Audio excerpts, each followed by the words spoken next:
Hi everybody, welcome to the third week of remote learning. I don't have a whole lot to share with you this week. We're still working on the research paper. We should be tying that up here in the next, say, week or two, and then we'll be moving on to something a little more interesting, Romeo and Juliet, I hope. But anyways, welcome back to remote learning, and like I said before, I don't have a lot to share with you. If you look at Canvas here, again, you can tell I have everything laid out for you by the dates of what you need to be concerned about doing this week. There is my directions page here. You can open it up and see step by step by step what you need to be doing during the week. Right underneath that, if you need a better visual than, say, a word explanation, you have our calendar for the week. Directly under that, this has to do now with writing the concluding paragraph.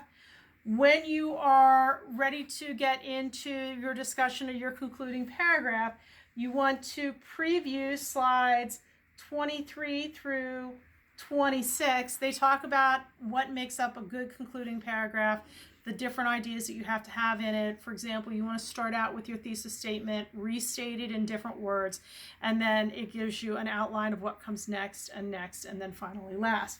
So you want to follow that format.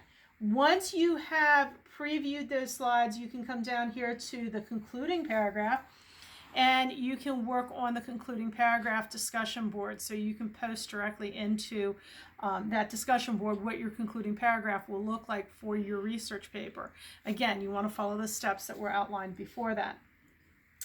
I believe that comes due on Thursday by 11:59 p.m., but double check the calendar or the directions to make sure of that.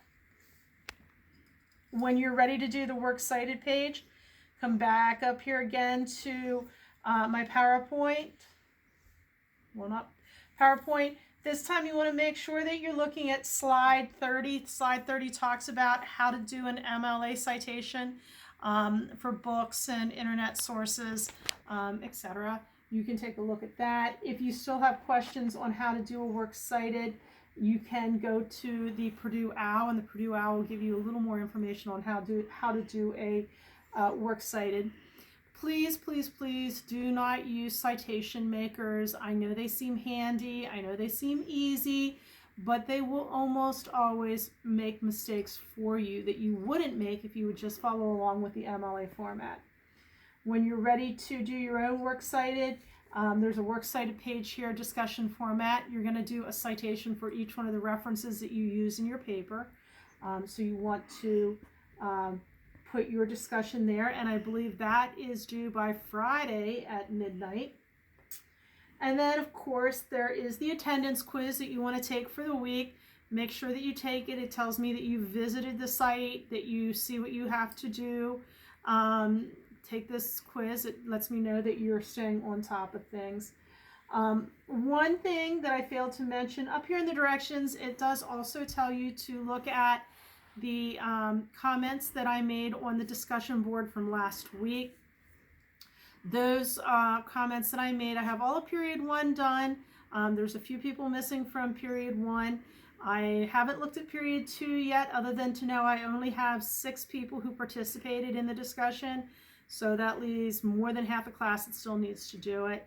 So I will reopen so that you can add your information into these sites so that you can get some points for your efforts. But you want to look at the suggestions on the corrections that I made, how to do the in-text citation correctly, if it's a block quote, how to do a block quote correctly. So anyways, come on back to me. So anyways, I just want to tell you to have a good week. Make sure you're taking care of yourself and taking care of your loved ones. Get some exercise.